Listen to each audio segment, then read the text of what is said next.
Have you got a toilet that constantly leaks, flushes or runs into the pan like this? Well, today on Fix It with Fowler, I'm going to show you how to fix this for free.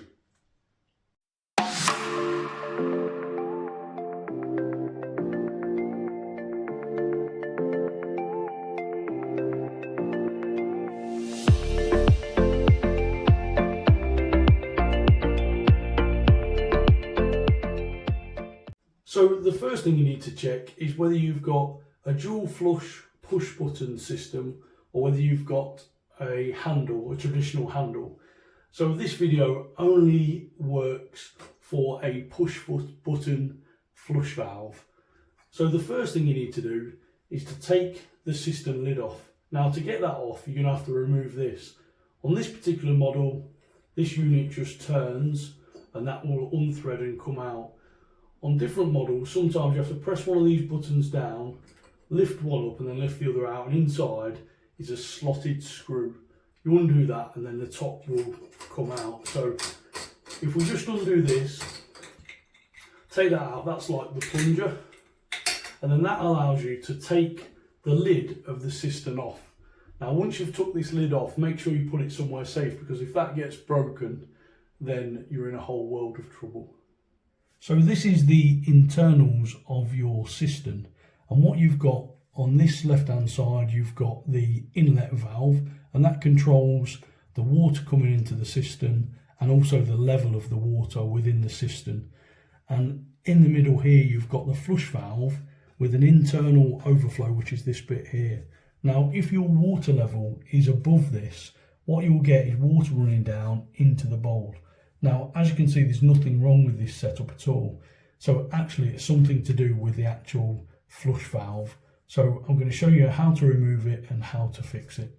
Before you actually work inside the toilet cistern, the first thing you need to do is isolate the water supply. So you can either do that downstairs at the main stop tap, or in most cases, if you look near the cistern just below it, you should see an isolator valve like this. And all you need to do is get a flat bladed screwdriver and turn that to a 90 degrees position, and that will isolate the water to the cistern itself, and that will allow us to take the flush system out and ensure the water is not constantly running through. Okay, so on this toilet we've got the plunger facility, and what we need to do now is drain the water out of the cistern itself. Now you could put the plunger back in and press it down, or you could just press your finger in and do exactly the same job. Okay, so the actual flush unit itself is held into the toilet by a couple of different methods. Now, sometimes they have tabs that drop down and you just need to prise them apart and the whole unit will lift out. Now, in this case, this is slightly different. This is actually clipped in and turns about 90 degrees to pull it out.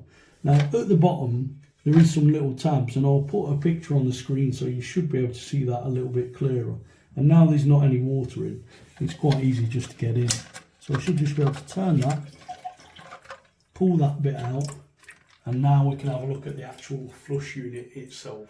Okay, so this is the actual flush unit itself, and as you can see there's a few different contraptions on it. Now this is the internal overflow that we talked about, and you can actually raise and lower that. So if you've got water running down, you can lift that up and that will stop that happening. But in this instance, what we've got is an issue with this rubber. Now the rubber actually seats inside the cistern to the other part of this, and that's what creates a watertight seal and stops that running into the toilet.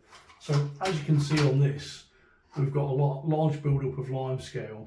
So all we need to do is remove this washer, we can take that rubber seal off, we can clean it, or we can turn it over and put it back on, and that should fix the problem.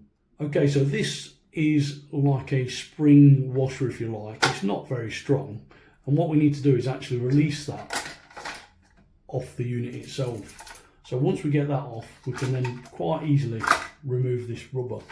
Now, if you look from a side profile, there's a slight raised lip on both sides where that sits onto the actual flush unit.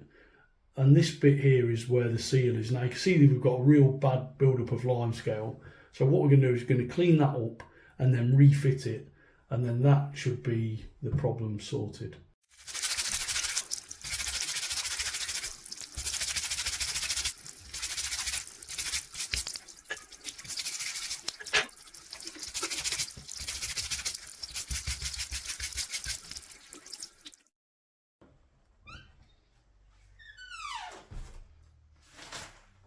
If this video is helping you up to now, don't forget you can give me a super thanks by clicking the link below my video. Don't forget, the most important thing is to subscribe to my channel. Now, let me finish. Okay, so now you've cleaned all the limescale off the rubber, then it's ready to refit. However, if you're struggling and you can't clean it, or sometimes it can become perished, then the best thing to do is to buy some replacement rubbers. Now you can pick these up normally for under £5 for a pack of 5. If you go to any local plumbers, or maybe you can get them from Amazon, I'll put a link below if you can find any, you can then get a replacement part and fit that. But in this instance, we've cleaned it up and we're all good to go. So the next stage is to get your filler unit. Now this is going to be quite tight to fit. As you can see, it doesn't just easily go back on. So what we've actually got to do is prise that over that fitting and make sure that rubber sits below that shoulder all the way around. So a top tip is to get a screwdriver and just gently go round this shoulder, and that way you can push the rubber right down onto the seat itself. Now by doing that, that'll make it a lot easier when you come to try and insert this retaining spring clip. So the next stage is to force that in, and that is ready to refit. So refitting is really straightforward. Okay, so now what we've got to do is put this back into the cistern itself, and you can see that these are the lugs that I was talking about. So all we need to do is put this into the cistern, line them lugs up, just give it a turn and make sure that them lugs are actually seated correctly. I don't know if you can see that on the video itself. And once you're happy that they're tight enough in, we can then replace the lid of the cistern and screw in the top push button, and then we can test the system itself.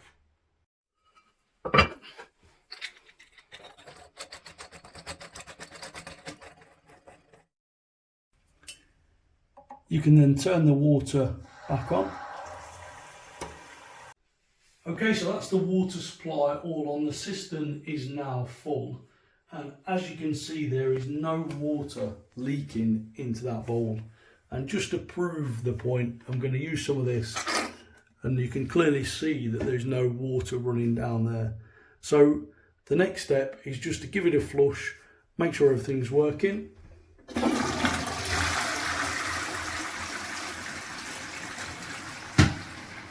And that is job done.